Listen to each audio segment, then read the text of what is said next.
Welcome into the latest edition of ESPN FC. I'm Dan Thomas, joined by Craig Burley. A very good day indeed if you're a Real Madrid supporter. Not only has Vinicius Junior signed a new contract at the club, but Diomande has been confirmed as the most expensive signing in the club's history. 125 million euros plus 15 add-on from Leipzig. To discuss this more, Don Hutchison joins us, as does Alex Kirkland from Spain. Alex, let's start with you.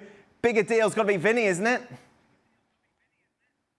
You know what, Dan? I might just question your premise right off the top. Has it been a good day for Real Madrid? Because three things have happened today, one of which you haven't mentioned. Yes, Vini renews. Yes, Diomande arrives. But Rodri doesn't. That's later on in the show, Alex. Come on, where's the producer telling you what's going on? Right. Sticking to the running order. Yeah, exactly. In terms of Vini, yes, in many ways it's good news. In many ways it's good news. A deal until 2032.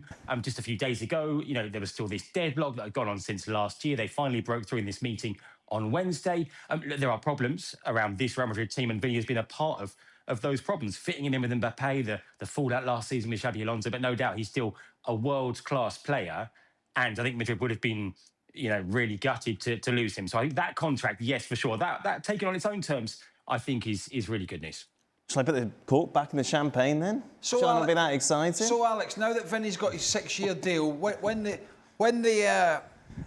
fallout with Mourinho comes, when they're arguing about Vinny's work rate and things are going possibly wrong, he's going to win the power struggle, isn't he, once again, if that's the case?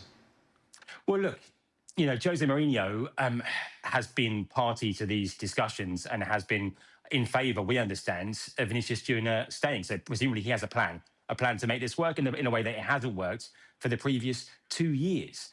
He has an idea of how he wants this team to play. It's getting the equation of fitting Vini and Mbappe and Bellingham into the team has got a fourth constituent part now with Diomande arriving. It's going to be even more complicated, perhaps, for Mourinho to make that work. We've talked about it being difficult, some might argue, impossible to get those sort of three attack-minded players into the team.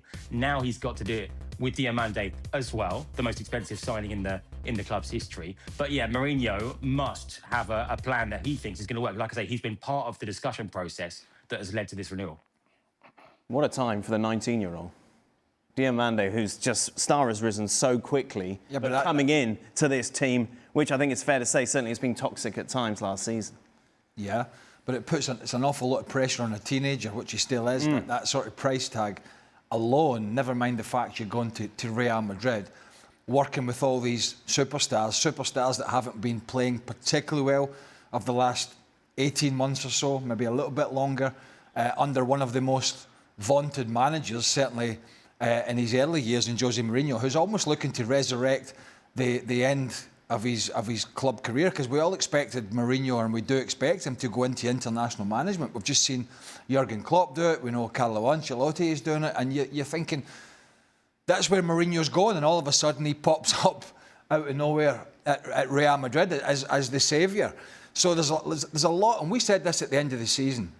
There's a lot for us covering the Liga that I think are going to be great storylines next year. Now, particularly around Real Madrid, but also around Barcelona, which we'll get to.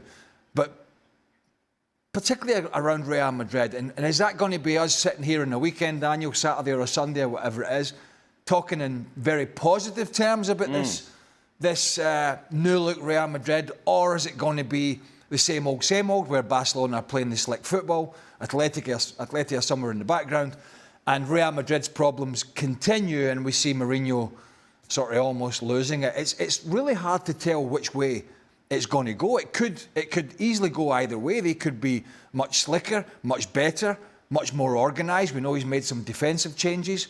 Or it could be much of the same, where he has the same problems that Ancelotti had in the end, and that certainly Xabi Alonso had. But you've got to give him this. We'll get to the Rodri stuff in a bit.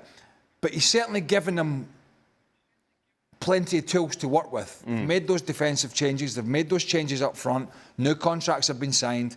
And obviously we'll see if there's any more pieces to that puzzle before the end of the transfer window. But Real Madrid, because we know what we're going to get from Barcelona, Real Madrid really is the million-dollar question. Is Mourinho's type of football going to change? Are they going to be slicker and more efficient than they were? And are they going to get back to winning ways, or are we going to see the same old infighting that we've seen in the past? I think it's going to be really, really intriguing. Let's take a look at what the starting 11 could look like, considering what we've seen take place over the last 24 hours. Diomande on the right, that's what we think. Vinicius Junior on the left, Bellingham, Mbappe. Does this work for you, Don? Yeah, it does, and I think the biggest cog in the wheel is having Jose Mourinho as the manager, Dan, because he's got the power. Now, we've all known when we've talked Real Madrid over the decades, the power is inside the dressing room with the players. I think that's a big reason why Florentino Perez has brought Jose in to handle these types of players and to handle Vini Jr. and to sit him down and say, listen, you're going to work, and if I need you to work backwards, you're going to work backwards, and he's going to have this team functioning. I think La Liga this season is going to be Hollywood. I think it's going to be amazing to keep an eye on it, because there's going to be a fallout somewhere down the line. That might be Jose with, Hansi Flick, or it might be Jose with his own players, but he's certainly going to get them functioning as a team, which they haven't been for a long time. But, with Denzel Dumfries coming in, with Konate coming in, the forward line with Kylian still staying and Vinny staying and Diomande, they've got some squad. I think we know Cucurella and Dumfries, particularly Cucurella, are very consistent. Very annoying, actually, but he's very consistent. What we don't know is what version of Ibrahim Konate Real Madrid are getting. He, because of his Liverpool form, was omitted from the French team for the World Cup. Not the squad, but the team. And he was holding the cards to that position, which he lost because he was horrendous last year for Liverpool. He wasn't alone, but he was really, really poor. And Dean Huijsen didn't exactly have a sparkling first season. It was difficult for that youngster going in there. So there are still some questions about what version Mourinho is going to get. Obviously, if Konate puts that season behind him, he's a good defender, he's very quick, he's very strong, he's powerful, he's experienced. But what we saw last year beside Virgil van Dijk was not a season that you would necessarily think, well, that's going to get you a move to Real Madrid. So there are still some questions there in terms of what version of some of these players are we going to get. And also, Tchouaméni had a better season than Camavinga last year, and he gets that slot in there. But neither him nor Valverde were sparkling. No. And I think that's why there is a bigger discussion down the line about the. And this is where Alex and his negativity comes in, obviously. There were suggestions that Real Madrid needed reinforcements to protect the back line, and that person to come and do exactly that is the Golden Ball winner in Rodi. Just 24 hours ago, we were talking about the possibility of him moving from Manchester City to Real Madrid. That seems to have taken a dramatic change over the last few hours, Alex. Suggestions are that it's not Real Madrid he'll be heading to, but Barcelona. Yeah, and it's two factors. I think it's Rodri being convinced by Barcelona's proposal and not being convinced that Real Madrid were really serious or committed to signing him. Our understanding is that Rodri's camp felt like Real Madrid were dragging their feet. That's after doubts from right at the top of Real Madrid about Rodri's signing in the beginning. We understand Jose Mourinho, initially was looking for a different kind of profile of midfielder. So put that together with Real Madrid not getting this deal done. In the meantime, Barcelona came in. We understand that Hansi Flick called Rodri personally to explain his vision, his place in the team, how it would work. We understand that Rodri likes the way that Barcelona play, has got some really good friends in that Barcelona dressing room from the Spain squad. So take all those things together, and Rodri basically, I think, got disillusioned with waiting for Real Madrid. Felt like, well, do they really want me? Are they really committed to signing me? I'm not being made to feel like that. And by contrast, Barcelona going all out and doing everything they could, including Flick personally, to show him, well, look, we want you here. And so I think that's all happened at the same time. It's a massive turnaround. I think it's like I say, I think personally it's more important than Vini or Diomande in terms of Real Madrid's prospects this season. I think it changes for me, Madrid from being marginal favourites for the title to dropping back behind Barcelona. I think it's absolutely huge, this. How does it work with Pedri and Pedri playing a bit further forward? How does it work with Frankie de Jong? I suppose maybe Frankie de Jong had a bit of an injury ravaged season at times. He's out with an ACL. Yeah, he's the guy that does that role, isn't he? Yeah. So yeah, I mean, I suppose he would go from one team not quite as harem-scarum as the Barcelona back line, but certainly a team in Man City that he's used to leaving themselves a bit open at the back. So he's kind of used to that. I don't think it's as bad as Barcelona with their high pressing. But yeah, why wouldn't you? If you think Real Madrid are sort of huffing and puffing, why wouldn't you, as Barcelona, if you have the finances to do so, step in there? You know, Rodri we've seen Eric Garcia go in and do a job in there. Yep. You know, I talk about him almost every week as somebody who's so flexible, but did a good job. De Jong did a good job when he was fit. We've seen one or two, Marc Casado come in, but I don't think he's the answer. He's tidy, but he's really a squad player at best. So you've now got one of the best players in that position in the world, albeit, you mentioned it the other day, he didn't have a great season at City, he had a great summer with Spain. He has had some injury concerns, particularly the long-term injury he recently got over, which is not easy. But to get that experience in there to go alongside the likes of Pedri, if Pedri can keep himself fit and playing well, and one or two others that are already there, Fermin Lopez, Dani Olmo,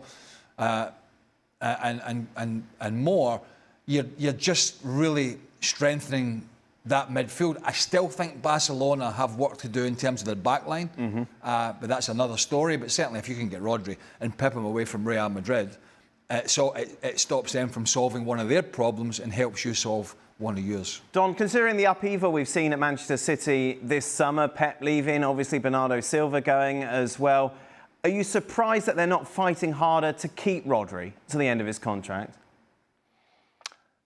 Well, they probably are. But sometimes when you have a discussion with a player and he makes it known that he might want to go back to Spain and he wants to play for Barca or Real Madrid, you can throw numbers at him, you can throw a contract at him, but sometimes players just want to make that move. And he's earned the right to make that move. I think he's the best in the world. Very rarely do you get a player where he's a plug-in player. He walks straight into the Real Madrid side, walks straight into Barca side, any side you want to name, Rodri walks in being the best midfield player in the world. So City will massively miss him. He was magnificent, and I thought he was the best player at the World Cup in the summer. Stylistically, he can play for both, if it's Barca or Real Madrid. There's a little bit of me that thinks he fits Barca better, you know, where he can sort of dominate and he knows the players that surround him and he can play the position where at Real Madrid he's got so many moving parts in front of him. His job might be that little bit tougher. So, listen, he's got two huge clubs to choose from. I think if I was him, I think I'd lean towards Barca just because of the style of play. See that City team there? That would concern me. Yeah. That looks weak. That's not in the rundown. We'll talk about that another day. Well, yeah. All right. I'm just looking at that with Enzo Maresca in there. That would even looking at the bench.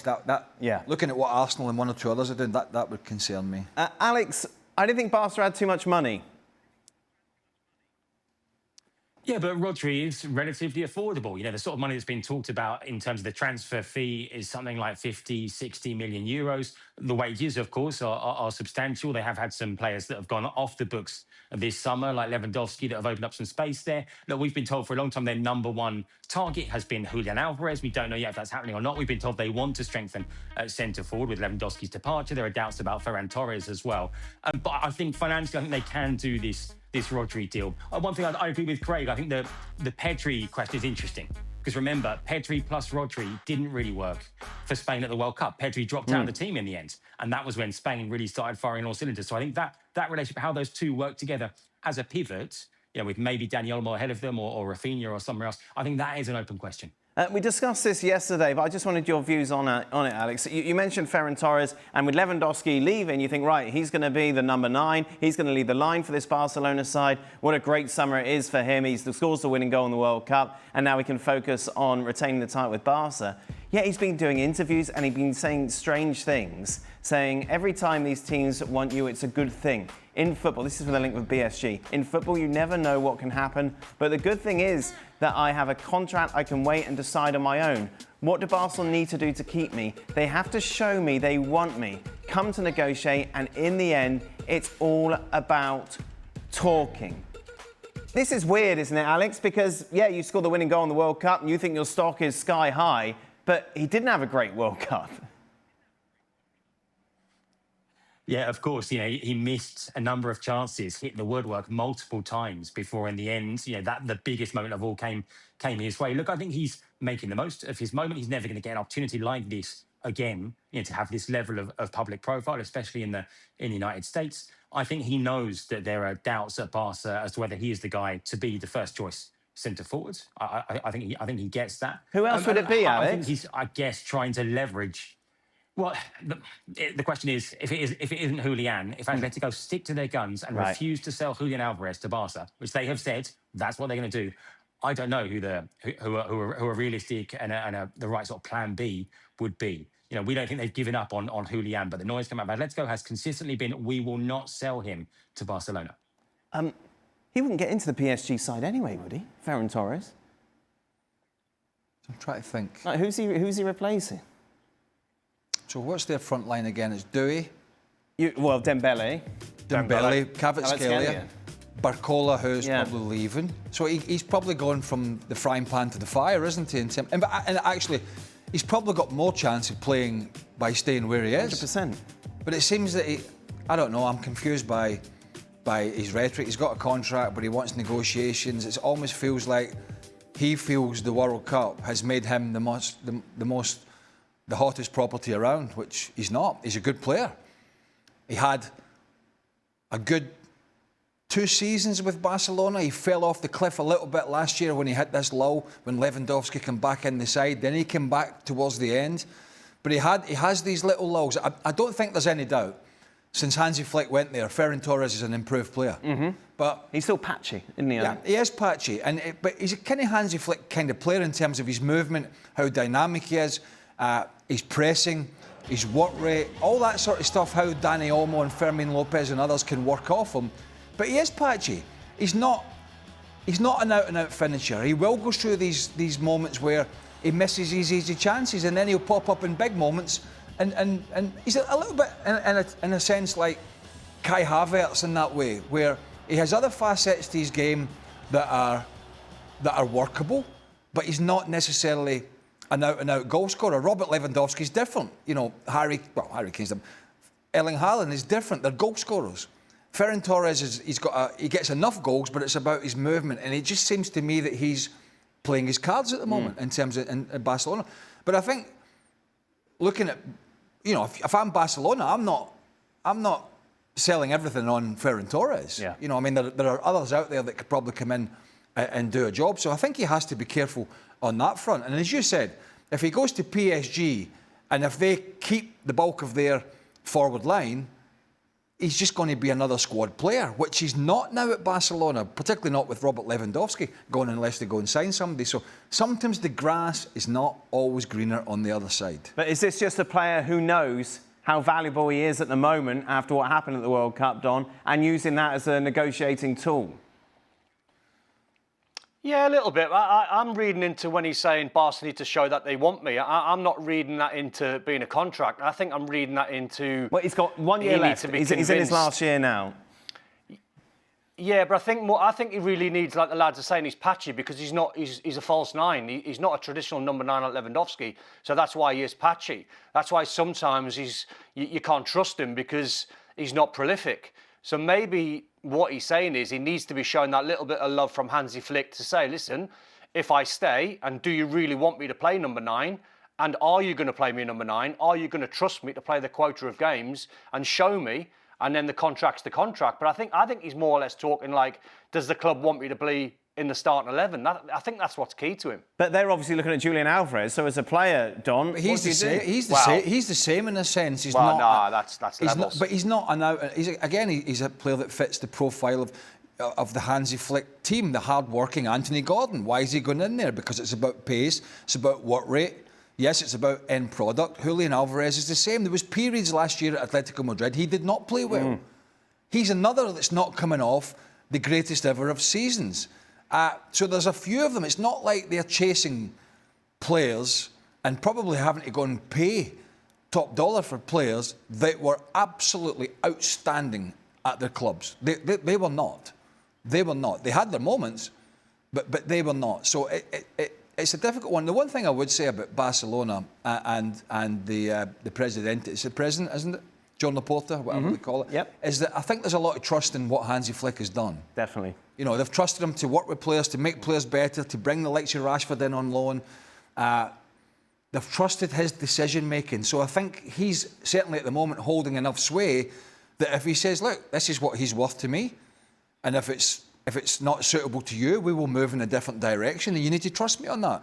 And I think with the results that he's achieved in his time as a Barcelona coach, I think John Laporta would respect and trust that. So sometimes as a player, you have to be clever, because at this moment in time, and it can change, it certainly can change, Hansi Flick's in a pretty powerful position in terms of the decisions that he's made and how successful they have been. What's the Barca media making of it all, Alex? I mean, look, there's a lot of focus on it. You know, Ferran is one of the talking points there. Of course, today it's been about Rodri, still about Julian, still the pursuit of Julian. But I think really for Ferran, you know, he should be pretty happy with the position he's got, which is backup striker at Barca, backup striker for Spain, and on top of that, just scored the winning goal in a World Cup final. But I guess it's natural for a player of that level to want more and maybe sort of overstate or overestimate a little bit your own abilities. But no, there's been focus on this, but much like, you know, as the second striker, it's not the main talking point. It's sort of a backup talking point as well. He has not only won the World Cup, he threw the first pitch out at Yankee Stadium for New York Yankees. Not bad at all. There he is. He's loving life at the moment. Was it a fastball? Curveball? What was it? It was a knuckleball. It was a ball. Or was it underarm? Right, come on, get onto the pitch. Yeah. Yes. Right, here we go. Right, there we are. Yeah, definitely not a fastball. There we are. Ferran Torres. Meanwhile, Gavi has dyed his hair pink. He said he'd do so if Spain win the World Cup. There it is. Oh, it's proper pink. You never do stupid stuff. Hey! There it is. If there's always a reason to get out these old And yours archives. wasn't even for winning the World Cup. Wasn't for getting out of bed. I was just for being at the World Cup. FIFA, talking about the future of Infantino, the FIFA Secretary General and members of the FIFA Management Board in attendance reaffirmed their full support for FIFA President Gianni Infantino.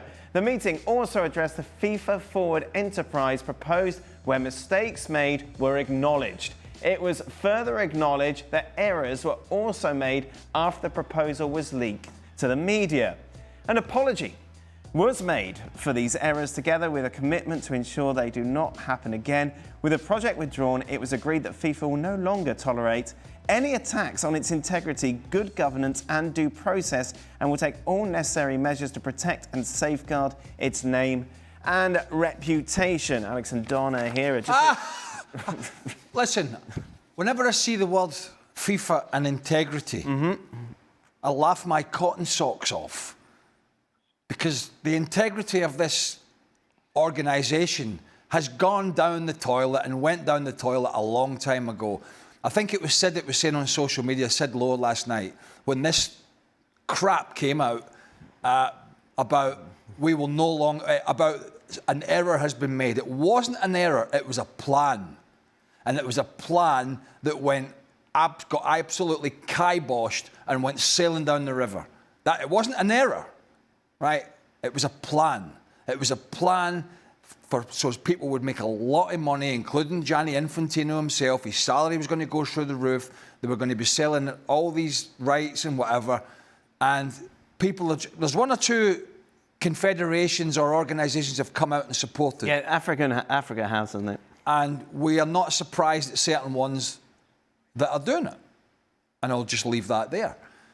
I think it's going to need... And I will be so. And I saw Luis Figo come out the other day. Yeah, we did on yesterday's show. And slammed him. Where are all the other former players that are paid by FIFA? Get your head above the parapet, show some respect, and slam this man, slam this organisation, and don't put the money first. Put the game first. Where are the rest of them? Get out there. Get out there. Stop hiding behind the sofa until this goes away. It's not going away. That's first and foremost. These players need to get out there, the high-profile ones that are on the FIFA payroll. And Arsene Wenger, there's another one. Where's he? Where's Arsene Wenger? He knows this is wrong. And then we have UEFA and the big European countries. That's the crux of it. If UEFA and the big European countries say no, you are removed from your position, or we will boycott every FIFA tournament. That's what it's going to. That's maybe what it's going to take. And I will be so disappointed if the Spains and the English FA have withdrawn their support for Infantino. That's a start. I want to see the rest. I want to see Italy. I want to see Spain. I want to see Germany and all the elite big-level countries come out and withdraw their support for a man whose position is untenable, right? He cannot be allowed to be able to somehow sail through this. It cannot be allowed.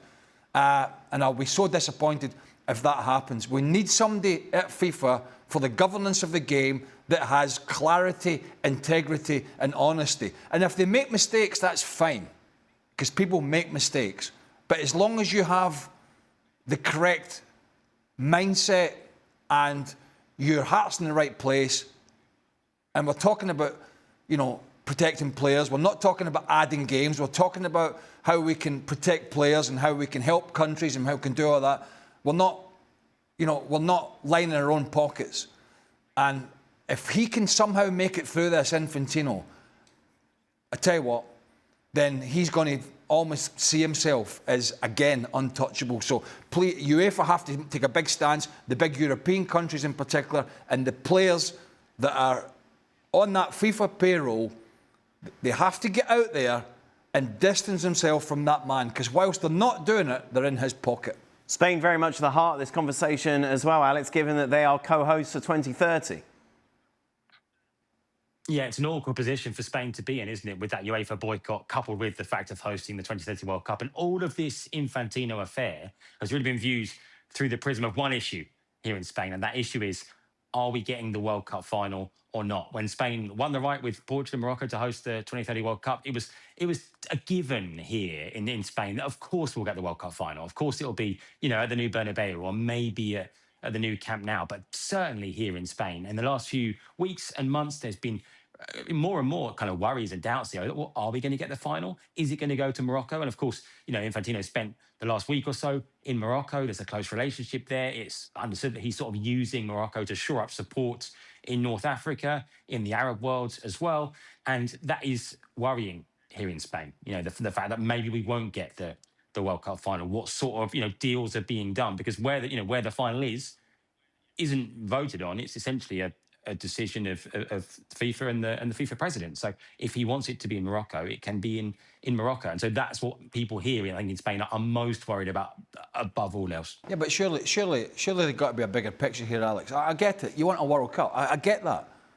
But there's a long game here.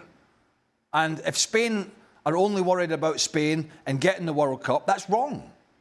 That's wrong, because the removal of this man is more important for the longevity of the game than your country getting a World Cup. I understand it's worth money and it's worth prestige and the gravity. I get all that. But this is so egregious that I think you have to rise above that and say, no, this is the right thing to do. We don't support this. We want the World Cup. We're really desperate for the World Cup, but we cannot support this man. And if that means we don't get it, then we're going to have to swallow that. Because if Spain back Infantino, then they're showing themselves for what they are, and it's just all about them. It's not about the bigger picture. And that's part of the problem anyway, is self-indulgence. And we can't have that around this guy who's in charge of FIFA at the moment. Don, your thoughts? Off the back of what Craig said at the end there, that's never going to happen. People look after themselves. That's human nature.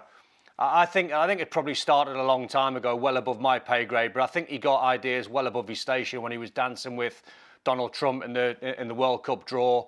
Then the whole Balogun red card scenario where Donald Trump was then involved. He's got people in the hierarchy that he can lean on and he's friends with. And I just think he got ideas well above his station. I'm not surprised that he's rowed back. I worked with Alex a couple of days ago and I said his PR team are a shambles because they should be saying to him, listen, you've gone too far with this one, trying to sell parts of the World Cup off. You've gone well too far there. No one advised him at the time to row back and apologise. Last 48 hours he sort of has, and that's the right thing to do. But I don't think you're going to see a different man in charge in a couple of years' time when the re-election's up. Thank you very much. We'll say thank you to you, Alex. Just a reminder, a lot more on what's going on in Spain over on our YouTube channel as we continue our countdown to kick-off, which is in just less than 2 weeks' time. Bruno Guimarães is on his way to Arsenal, of course, made a big impact when he made that move from Lyon to Newcastle. Yet another one leaving Newcastle. Don, what a lovely summer you've had as a fan of Newcastle. A little screenshot tonight of the team that beat PSG 4-1 in the Champions League. There's only 3 of them left, can you believe? Wow. 3 of them left. Listen, I think it's one of them. If you know, Bruno never faked these tears when he won the Carabao Cup with Newcastle. He did fall in love with the city and fell in love with the football club. You know, in 2 months' time, he's going to be 29. I think he's probably done the right thing personally. He said the right thing at the same time. He said, listen, I want to chase some titles. I want to win some things. And you can't blame him for that because he's seeing everyone around him, Tonali leaving, Isak leaving, Anthony Gordon leaving.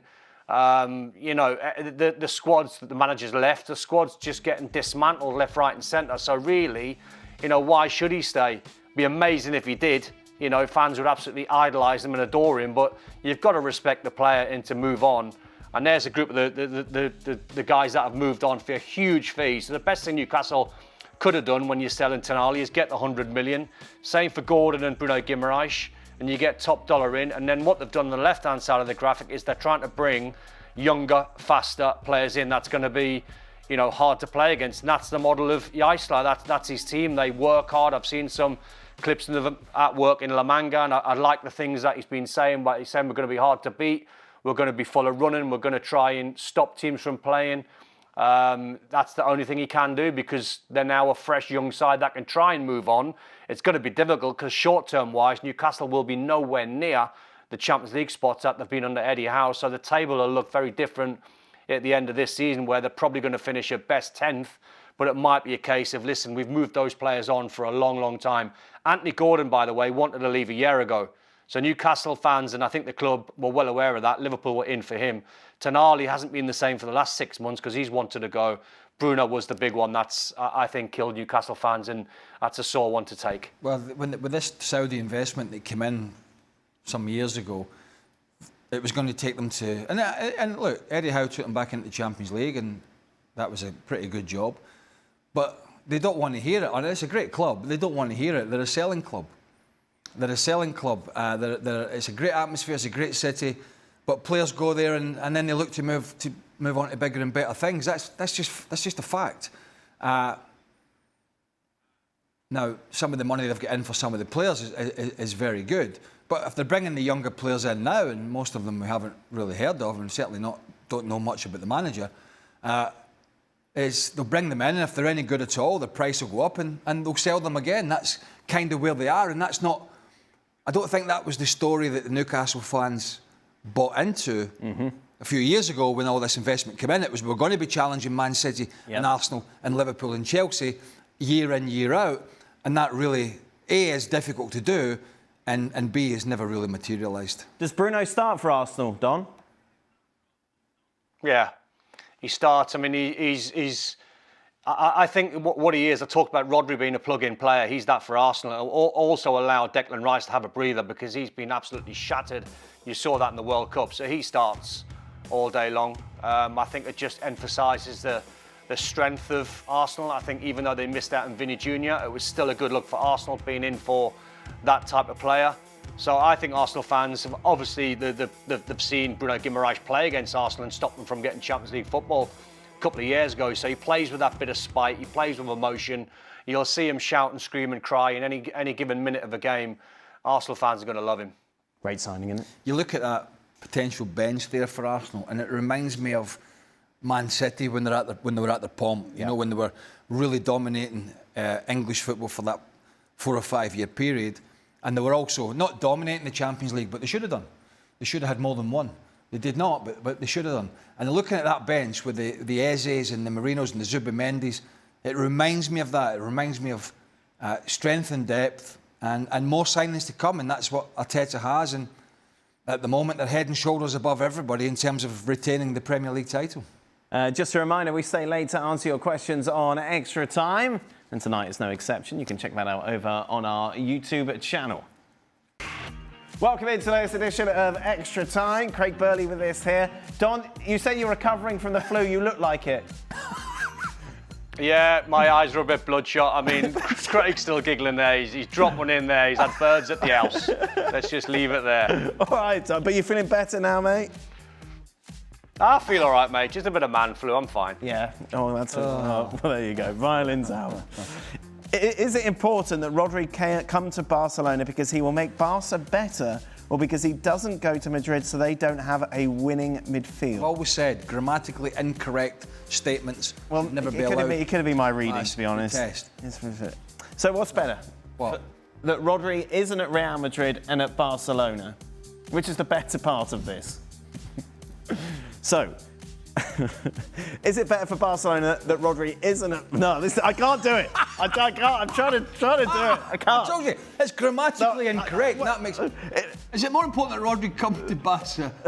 Is it because Barcelona will be better or Real Madrid will be worse? It's both, isn't it?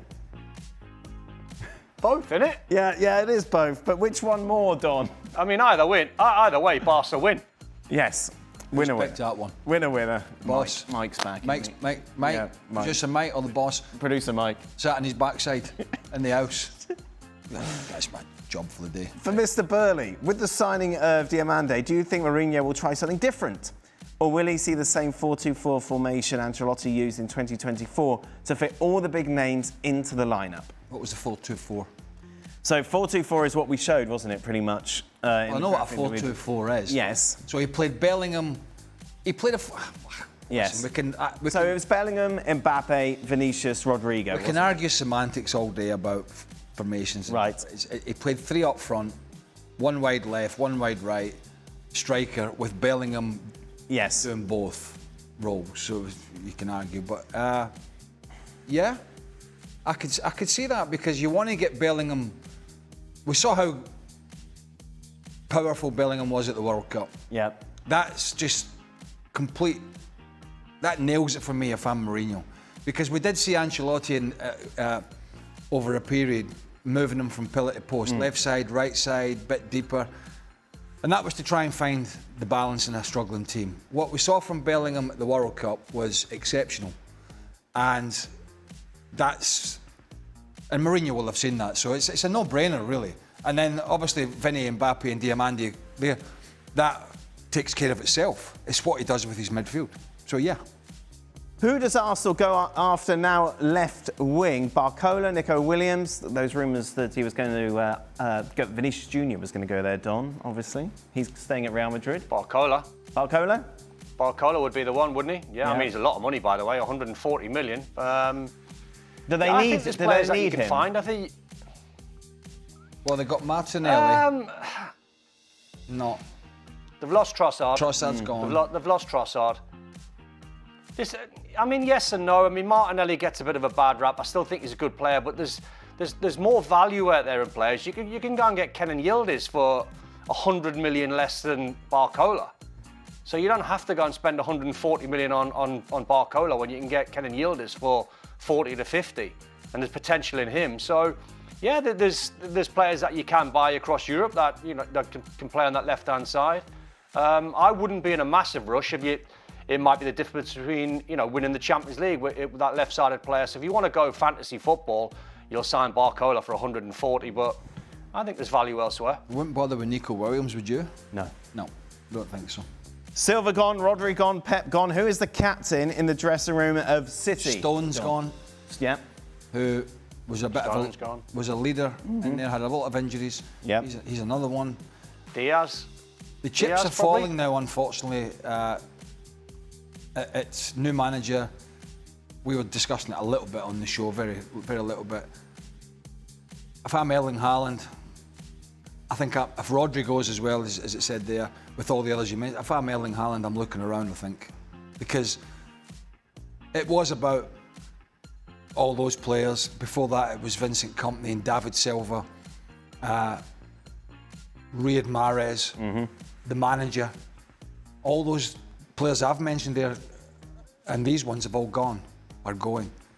And that's when those dominoes start falling. You start looking around if you're Erling Haaland and going, maybe it's time. Yeah. That's the worry. Yes. If I'm a City fan. 100%. Don? He'll play for Real Madrid all day long. It's just when. It's inevitable that he plays at Real Madrid. It's inevitable that he makes that move. That's been, I think, the process between himself and his dad, like manager. I think they want to sort of just, keep elevating all the time. And as Craig said, Pep's gone. That's a major factor. I think he'll stay this season. see where City finish and how they finish in the Champions League, and if he gets on with Maresca, he should do. Maresca was there when City won the treble, so he knows all the players. I just think it's inevitable, fast forward 18 months, he'll wear the white shirt at Real Madrid. But where does he go? How does he play? Him, Mbappe, Vini? Vini's signed a new deal. He's not going anywhere. Mbappe's not going anywhere. No. He's not playing. None of those players are playing on the right side. Just worry about it when you sign him. Barca are looking for Worry a number about 9. that when you sign him. Who's going to be the captain? Don, back to the original question. Was that a question? Ruben Diaz. Is he going to start? Elliot Anderson, Erling Haaland. Yeah. Who? Diaz? Yeah, he'll start. Yeah. I'd imagine he'll start. Could even give it to Elliot Anderson. Through the door, put the armband on, away you go. Don and Craig, in your playing days, if you used another team to get what you wanted financially with your current team, how would that have been perceived? Obviously, this is in context of Vinicius Say Junior. that again. How would your teammates have thought about you flirting with another club just to get a big deal? See, people think this. Teammates don't mind. People get confused here. But the dressing rooms don't care. As long as you're a good lad in the dressing room and you're pulling your weight and you're one of the lads. If you're a bad apple in the dressing room, you're a bad apple. And the boys, the guys will suss you out straight away, and they'll just distance themselves. Players tout themselves and look for moves all the time. Dressing rooms talk, wages, potential moves, all that sort of stuff. And sometimes it goes away when you're having a great run or you're under pressure. But players don't care because it's part and parcel of the game. People seem to have this thought process that if a player's looking to go, the whole dressing room's going to turn on them. It's just not the case, not at all. No. As long as you're a good lad in the dressing room, the boys don't care. Don? So I know exactly the same. Yeah. I've been in them, and there's other players, by the way. There's other players who want your shirt. So there's other players that are going, go on then, I hope he goes. Hope he goes so I can get his shirt. That's just the nature of the beast. Players don't care. They're all good lads in the dressing room. When I was leaving Celtic, it was a bit protracted and it took a wee while. And every day I used to come in, they'd all be making fun of me, you know what I mean? Of course. Still here. Yeah. All that, I'm shouting at the Still manager. Yeah. It's part of it. They know themselves one day they're going to move on. So it's fine. Speaking of good lads, Don, who was the best joke teller you've ever played with and what made him so funny? Joke? I don't think Craig's been in any dressing rooms where you've got a guy that's stand up. I've not played with him, but one of the best at telling stories since I've retired is Andy Townsend. Right. He is right up there. He can hold court. He's got so many stories. Well, I was sitting thinking here, John Spencer used to play pranks and do stuff, and he was a funny guy. Ah, Spenny. But I had him at Everton. But I was just going to say Andy Townsend because I played as a youngster with Andy and I worked with Andy in TV, and he can spin a yarn. He tells a story, he tells a joke. It's incredible. Yeah, he's I can only imagine. Tony Cascarino was the same, former Republic of Ireland, Millwall and Chelsea striker. I can only imagine what it must have been like in that Jack Charlton Republic of Ireland team. Yes. When you had a young Roy Keane, you had an older Mick McCarthy, you had Andy Townsend, Ray Houghton. Paul McGrath. Great characters in the game, but yeah, I would say Andy in terms of telling the odd joke or two. That's it. That's the last time we're going to be together till you go on your holidays. Oh, is he all right? What's happened to him? Do you want to hear a quick Spenny? Do you want to hear a quick John's Spencer story? Yeah, go on, Don. Is it clean? So, I'll try. Not really. Well, sort of. I'll wrap it up quite quick. But he was at Everton when I was there, and Howard Kendall signed him. And the rumour was Walter Smith was going to get the job, and him and Walter. Obviously, Walter was his manager at Rangers, and Walter hated him. So Spenny said to us, he went, if Walter gets the job, I'll be gone within a day. 2 days later, they unveil Walter Smith. So John Spencer brings his 2 Rottweilers into Belfield, into the training ground, walks them all over Belfield, never saw him again. Wow. There we go. I imagine the dogs did things that dogs do. Thank you very much. Much appreciated. No, that's what I was trying to keep it clean. No, well, thank you very much, Don. We will continue to deliver that tomorrow. Craig's here. Some of us are here tomorrow. Yeah, I know. And this is your last day, isn't it? If we go on holiday tomorrow? Not going on holiday. What are you doing? Just taking some time off. Well, much needed after the last 2 weeks we had off as well. Well done.